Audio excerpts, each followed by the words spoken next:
Hello everyone, welcome again in your science class. So today we are going to start with our next chapter, that is chapter 6 is physical and chemical changes. Generally in your daily life you have seen many things that changes from one state to another, right? One of the most common example, let us take one example, that conversion of water to ice, right? You already know that if we place water in a freezer, then it will convert into ice after some time. So this is one of the common example that you have seen in your daily life, right? So conversion of water to ice or conversion of milk to curd, right?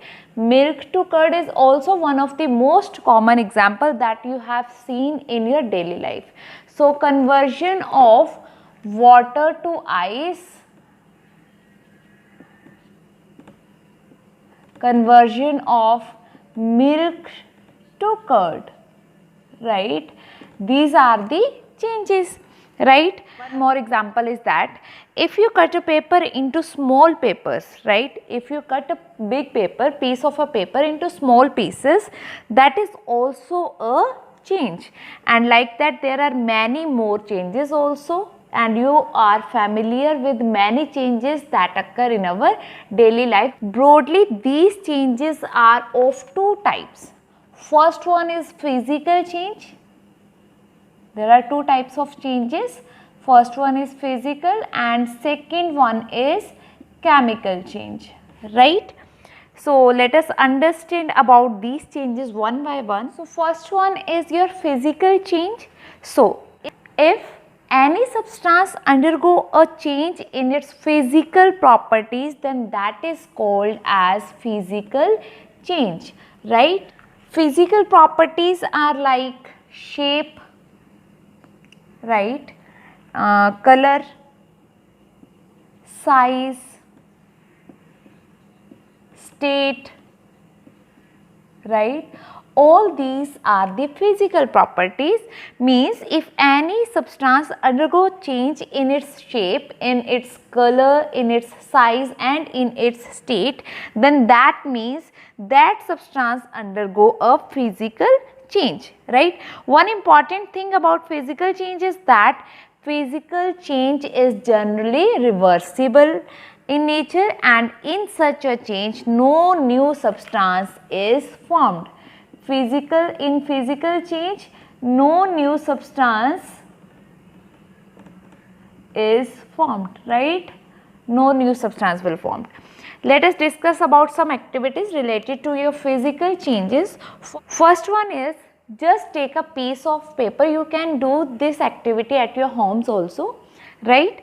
Just take a paper and cut that paper into smaller pieces, right? Can you join these papers back into its original shape? Obviously you can't, right? So in this activity you will observe that when we cut a paper into smaller pieces, then that means its shape will be changed, right?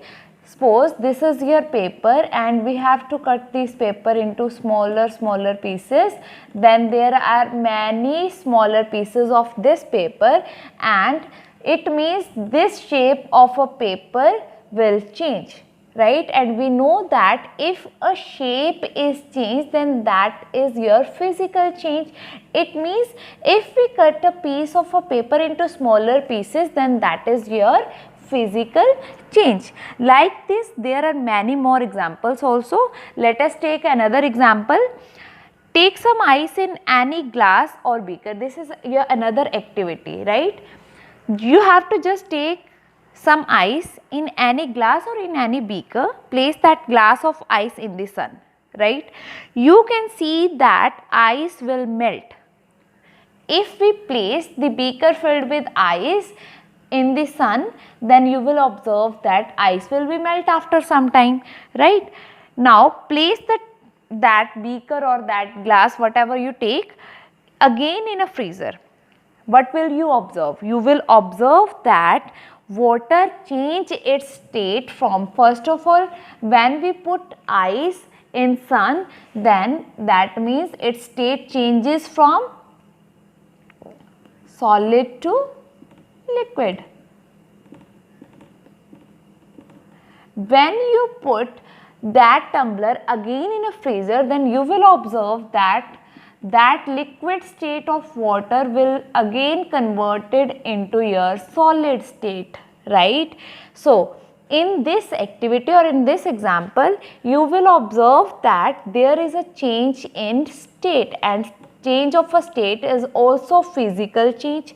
It means the conversion of ice to water or water to ice is the example of physical change, right? Now our second type of a change is chemical change. So what is your chemical change? If any change in which new substances are formed is called a chemical change. Means in a chemical change, new substances are formed, and in a physical change, no new substances are formed, right? No new substances are formed, and in a chemical change, there are some new substances that are formed during the chemical change. And a chemical change is also known as chemical reaction. Chemical reaction or chemical change, both are the same things, right? Let us take the example for understanding the chemical change, that is rusting of iron.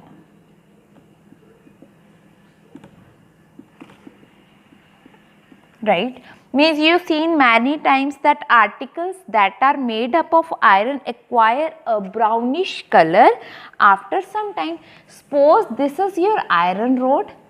If you place this iron rod in an open, right, for some days or for a few days, right, you will observe that this iron rod acquire a brownish color over its surface all around, right? So this brown layer that is formed on this iron rod surface, this is known as rust, and this process is known as rusting of iron, right? For example, you have seen at your homes that gates made up of iron, benches in gardens or parks, almost every article which is made up of iron, if kept in open for some time, get rusted, right? Each and every article that is made up of iron, if that article placed in open, then it is obvious that it acquire rust after some days, right? One important thing to say that rust and iron both are the different things. This is your iron, and rust is just the brown layer that is formed on the surface of an iron article, right? From this example, you can see that new substance is formed here, right? Rust, that is which new substance? That is rust. We have just an iron piece, but after some days or after few days, a new substance, that is a brown layer that is formed on an iron piece, means a new substance is formed. And we know that if new substances are formed, then that change is known as chemical change. It means rusting of iron is a chemical change, not a physical change, right? Now let us understand one more activity related to this.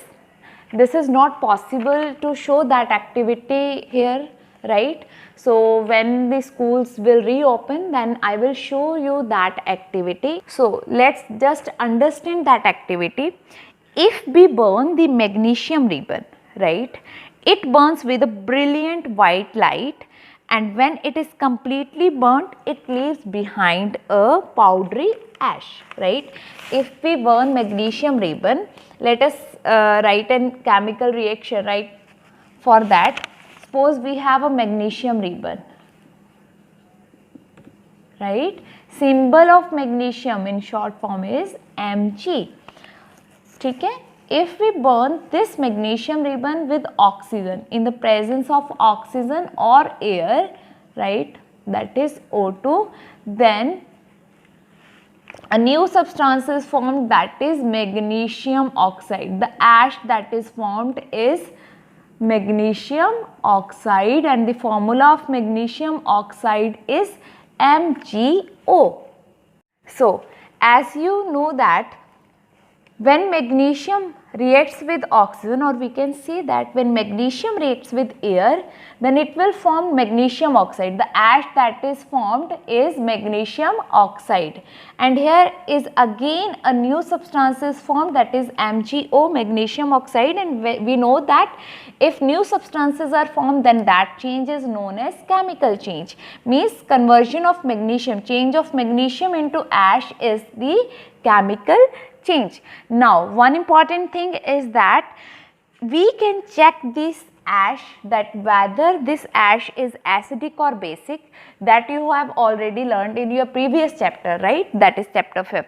And you all are already familiar with it, that how can we check whether the substance is acidic or basic, right? How can we check that? Just collect the ash, right, and mix it with small amount of water. You have to just mix this ash with this small amount of water, and we have to check that mixture. Which mixture? Ash plus water. We have to check this mixture with litmus solutions, that is blue litmus and red litmus. You will observe that if we test this mixture with red litmus, then it turns to, if we test this mixture with red litmus, then it will turns to blue. And we know that if blue color is obtained, then that means the given substance is basic in nature. It means magnesium oxide is basic in nature. So this is all about your physical and chemical changes, right? And this is done with your today's class, and next we will do in our next class. Thanks. Have a great day.